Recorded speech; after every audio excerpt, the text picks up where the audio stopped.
Hi, I'm Laurie Dobson, and today is March 10th, 2021. I'm on the island of Great Cranberry in Maine, and just took a nice weekend, nice long weekend, got outside, saw some people skiing on some slopes. I guess the governor's decided to let people come into the state if they have the vaccine. So there's already a discrepancy there. We're treating people coming into the state as second-class citizens. Of course, they can always quarantine and do all of that, but it's still a far cry from normal, and any kind of normal, even new normal. And I know that people are concerned about getting back to the old normal.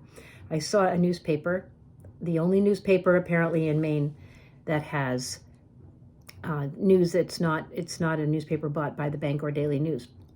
And they had a different viewpoint on this. They were talking about fly fishing and going out and being with people and and not doing the social distancing, not doing the masks, etc. Of course, they're outside, so that makes sense to me.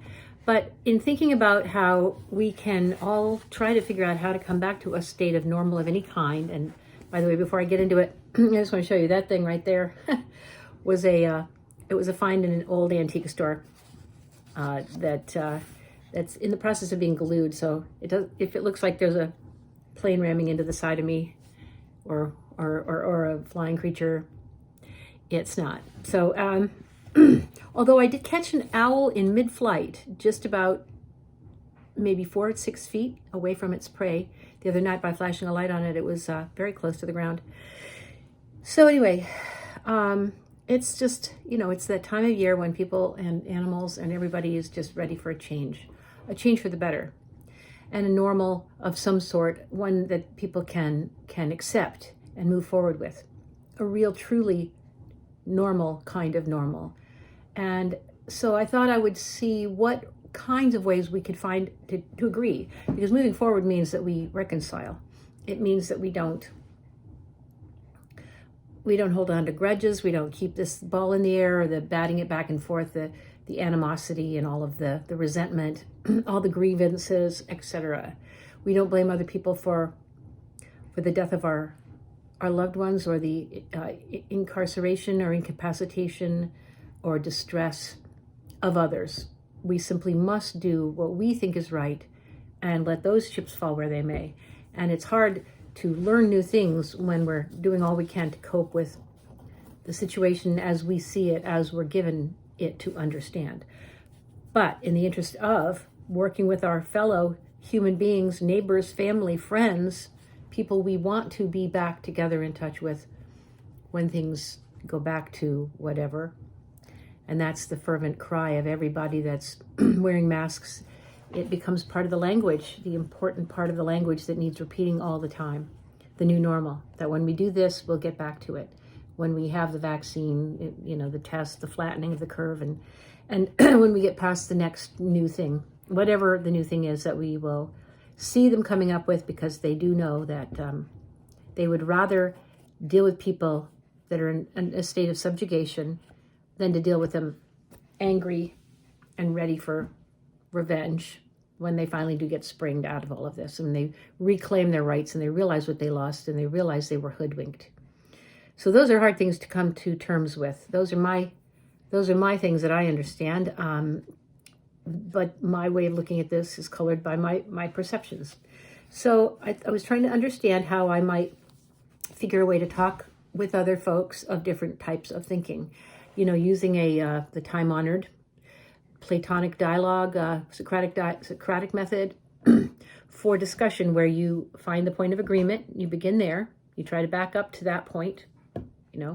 Don't we all want things better? Yes. Do we believe that the government is lying to us? A lot of people understand that the government is lying to us. Do they understand in this situation that the government is lying to us?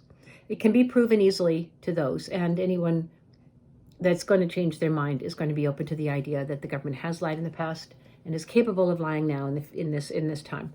So we hope that that's possible. And if you can't get that far with somebody, I would say if they can't accept that the government occasionally lies to them, that's sort of an inured kind of personality, and I wouldn't sweat it too much. I would just try to except they're not going to change. And a good movie to watch is the one Viggo Mortensen has just come out with called Falling. The whole movie's about a situation that's very difficult with an older person who cannot change or see anything differently. They're too much in the disease of dementia, as many people are these days, trying to just survive their mental health crisis, which has been brought on by this pandemic, or plandemic as some people call it. But back to the Socratic dialogue. If we can get people to agree that the government sometimes lies to us, then there's some hope for some commonality of view. So I would recommend going to Aesop's Fables and starting there. And we can talk about how I, because the reason is that I believe that we can be specific in terms of where we understand the situation now and what the lesson is that is being drawn from it. And looking at that parable, which in itself is a neutral thing because it can be perceived differently, we can specifically apply our differences of understanding to a parable, a simple parable, and then maybe do the crossover and see how the other side interprets the parable, and begin to learn through a method of finding out what we do agree with and don't agree with. And maybe from there, we can find a common viewpoint. I don't know. I really know it's pretty bad in terms of being split and divided. It either has always been that way or not. I don't know, but I do know that it's gotten provoked by the situation that we're in. And if you can provoke a person in a situation, you can also find a way to reconcile the opposite. So that's my goal. And the first Aesop's fable is called A Stag Drinking. You can take a picture of that page.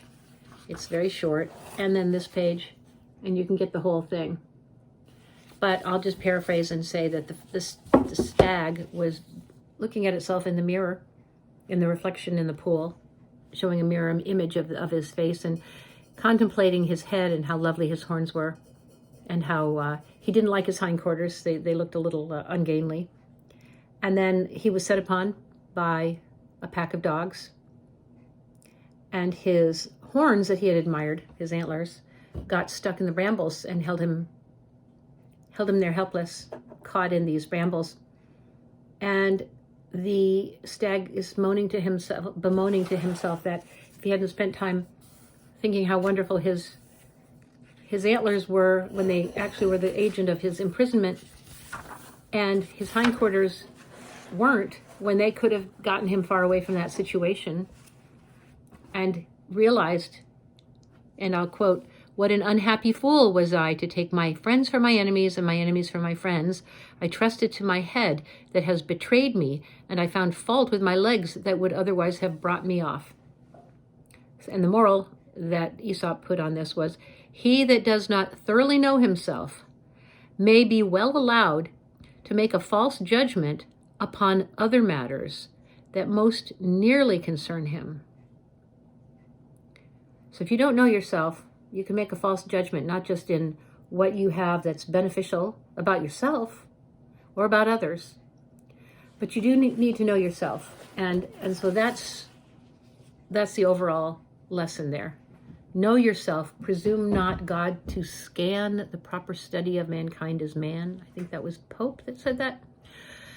Anyway, to thine own self be true. You can't be true to yourself if you don't know who you are. And I think a lot of what we have to accept about ourselves is that we are operating in a fear mode, that we're relying on the word of others to a great degree, that we have to find out for ourselves whether something's true or not, and that entails work.